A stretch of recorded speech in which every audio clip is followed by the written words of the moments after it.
Hello students, आज chapter 1 हम पढ़ेंगे जो राजनीति शास्त्र की परिभाषाएं, प्रकृति और क्षेत्र के बारे में बताएगा।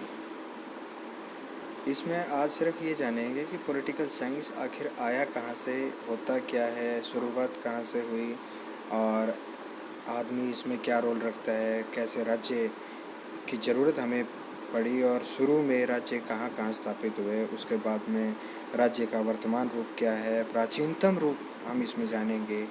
मनुष्य को क्यों ज़रूरत पड़ी कि उसको राज्य के अंदर रहना है, राज्य के बाहर उसका जीवन जो है वो नहीं हो सकता है, आदमी ने ऐसा क्यों सोचा। मनुष्य एक सामाजिक प्राणी है, समाज के बिना उसका कुछ नहीं हो सकता है। एरिस्टोटल ने इसी के चलते कहा है कि यदि कोई व्यक्ति मनुष्य होने का दावा करता है वो या तो समाज में रहेगा, अगर नहीं रहता है तो या तो वो जानवर है या ईश्वर है। तो मनुष्य को समाज की कितनी आवश्यकता है आप देख सकते हैं। मनुष्य एक सामाजिक जीव इसलिए है। अब इसमें राज्य कहाँ से आया? राज्य को हम देखते हैं जैसे मनुष्य एक प्राथमिक अवस्था में जिंदा है, जी रहा है, अपना जीवन व्यतीत कर रहा है, जिसमें उसका काम सिर्फ इतना ही है कि वो एक दूसरे को मार के या फिर जानवरों को मार के जीवित है, खा के जीवित है।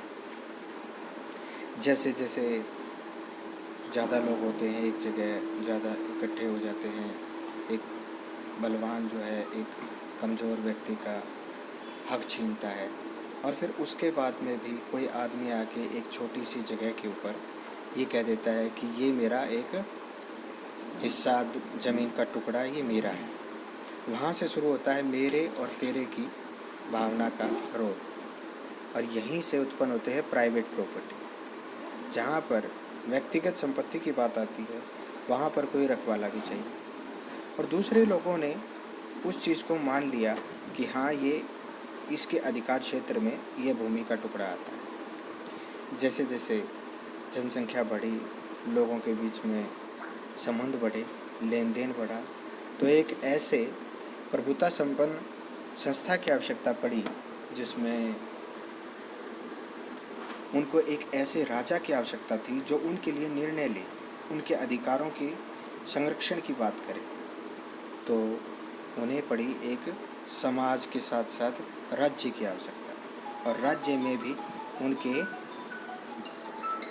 और समाज में शांति स्थापित करने के लिए एक प्रभुता संपन्न संस्था की आवश्यकता थी। इसीलिए लोगों ने यह निर्णय लिया कि वो एक राज्य की स्थापना करेंगे, एक राजा अपने लिए चुनेंगे। और ऐसे ही आज उन्हीं चीज़ों का परिणाम है कि हम अपने इस वर्तमान के संसार में, दुनिया में ये देखते हैं कि विश्व में ऐसा कोई भी भाग नहीं है जहाँ मनुष्य राजनीति या राजनीति शास्त्र या इलेक्शंस नहीं होते या फिर ऐसे अराजकता नहीं है। वहाँ शासन प्रणाली है, लोग अपने द्वारा या कोई भी अन्य शासक भी परंपराओं के चलते भी राजा राज करते हैं, प्रजा जो है उनके अधीन होती है या उनके इलेक्टेड जो है मिनिस्टर्स होते हैं। राज्य बनाया क्यों जाता है? क्यों? क्योंकि वो नियम कानून लागू कर सके और जो नियम राज्य के द्वारा बनाए जाते हैं उन्हीं को हम कानून का रूप देते हैं। और हम सब जानते हैं कि वही कानून क्या होते हैं, कहाँ लिखित होते हैं, मोस्टली संविधानों में। और यहाँ कानूनों का निर्माण करना, उनको लागू करना, ये सभी कार्य आ जाते हैं और इनके लिए उत्तरदायी कौन होता है? सिर्फ और सिर्फ सरकार। अब हम देखते हैं राजनीति शास्त्र जो है उसका अर्थ क्या होता है। राजनीति शास्त्र में और ख़ास करके राज्य सबसे पहले कहाँ बने, कहाँ उनकी उत्पत्ति हुई, तो वो थे यूनान में। यूनान में छोटे छोटे अपने जितने शहर होते हैं उतने ही राज्य हुआ करते थे। उनको नगर राज्य कहते थे और इंग्लिश में कहें तो सिटी स्टेट्स बोला जाता था। यहाँ पर यूनानी भाषा में वो लोग उनको बोलते थे पोलिस। पोलिस मीन्स राज्य। जहाँ भी आप यूनानी भाषा के संदर्भ में राज्य के बारे में पढ़ेंगे तो वो पुलिस लिखा मिलेगा, तो आप लोगों को कन्फ्यूज़ नहीं होना है कि राज्य और पुलिस में फ़र्क क्या है, या वो समान ही है। कौन सी भाषा में पुलिस कह रहे हैं, कौन सी भाषा में उनको राज्य बोला जाता है। जिस चीज़ को हम आधुनिक भाषा में राजनीतिक विज्ञान बोलते हैं, उसको पहले बोला जाता था राजनीति पॉलिटिक्स। और यही पॉलिटिक्स की एक बुक भी है। किसकी है? एरिस्टोटल की बुक है पॉलिटिक्स। उसके बारे में बताया गया है कि नगर राज्य कैसे थे, उनमें सारे कार्य प्रणाली कैसे थी, शासन प्रणाली कैसे थी, किस आदमी को किस समय पे राजा के लिए या फिर प्रजा कौन होती थी, कौन कौन आदमी क्या क्या काम करते थे, सब कुछ उसमें लिखा हुआ है। यूनानी भाषा का जो राजनीतिक विज्ञान है, ये दो तरीके से यूज हो सकता है। जैसे इंग्लिश में जो हम बोलते हैं पॉलिटिक्स, और उसी को पोलिस या पॉलिटिकोस, दो अर्थ में यूज़ किया जा सकता है। पोलिस का मतलब तो मैंने अभी आपको बताया कि नगर राज्य, और पॉलिटिकोस क्या होता है, उसका अर्थ है नगर भी, नागरिक भी और नागरिकता से भी, तीनों से ही लिया जा सकता है। और पॉलिटिकल साइंस अभी आपको पता है, पहले क्या बोलते थे, इसको राजनीति बोलते थे, और अभी क्या बोलते हैं, राजनीतिक विज्ञान। अब इस चीज़ में भी आगे चलते हैं और उसमें हम पाएंगे कि ट्रेडिशनल और मॉडर्न व्यू क्या है पॉलिटिकल साइंस का। ट्रेडिशनल और मॉडर्न व्यू क्या है पॉलिटिकल साइंस का, मीन्स क्या है, राजनीति शास्त्र को परंपरागत तरीके से क्या माना जाता था और आधुनिक विचारों में क्या माना जाता है। परंपरागत देखें तो जैसे जैसे मैंने बताया, राज्य की उत्पत्ति हुई, लोगों को जैसे आवश्यकता हुई राज्य की, उन्होंने राज्य का निर्माण किया, एक राजा को चुना गया, वो राजा उनके लिए नियम बनाता था और उन नियमों को कानून बोला जाता था, और वही कानून उनका संरक्षण करना और उन कानूनों को लागू करना राज्य का काम हुआ करता था। आज भी वही है कि सरकार या राज्य कानून नियमों को लागू करता है, उनकी रक्षा करता है। इसी के लिए 3 उनके अलग अलग चरण भी बनाए गए हैं। कौन कौन से हैं? पहले है हमारा लेजिस्लेचर, दूसरा है एग्जीक्यूटिव, और तीसरा है जुडिशरी।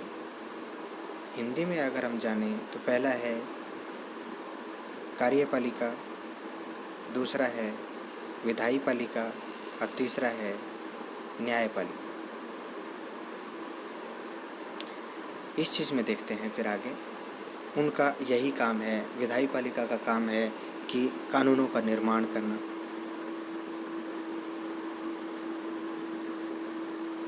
कार्यपालिका का काम है उनको कार्यरत करना, उनको अप्लाई करना, और न्यायपालिका का काम है वही कानून जो सरकार द्वारा बनाए गए हैं उनको संरक्षित करना, उनका संरक्षण करना, उनको सिक्योर करना, लोगों तक वो पहुंच सके, ऐसा कुछ करना।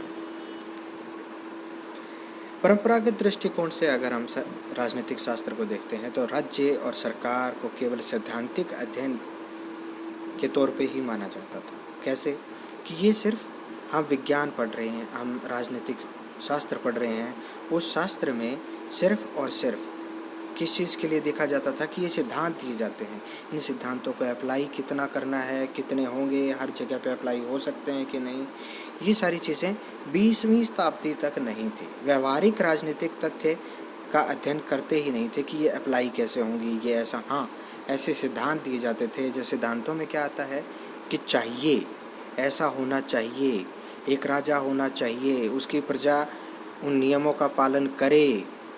चाहिए वर्ड जहाँ भी आ जाता है वहीं क्या होगा, सिद्धांत, थ्योरी, प्रिंसिपल, वो दिए जाते थे। परंतु जैसे जैसे राजनीतिक शास्त्र बड़ा हुआ, इसका व्यापक रूप हमारे सामने आया, लोगों ने अलग अलग प्रकार के सैद्धांतिक तौर पे प्रिंसिपल्स दिए, तो हम जानते हैं कि 20वीं शताब्दी के प्रारंभ से ही हम इसमें परिवर्तन देखते हैं।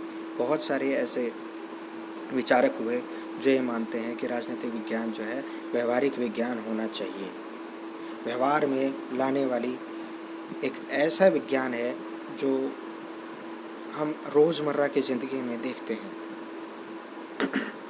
राजनीतिक विज्ञान को आज हम व्यवहारिक तौर पे बखूबी देखते हैं। हमारे आर बार जो भी घटनाएं होती हैं वो राजनीतिक शास्त्र के माध्यम से ही होती हैं, संविधान के माध्यम से होती हैं और हम इन्हीं का अध्ययन करते हैं। इसी के चलते हम नेक्स्ट टॉपिक में मिलेंगे बहुत जल्दी। धन्यवाद।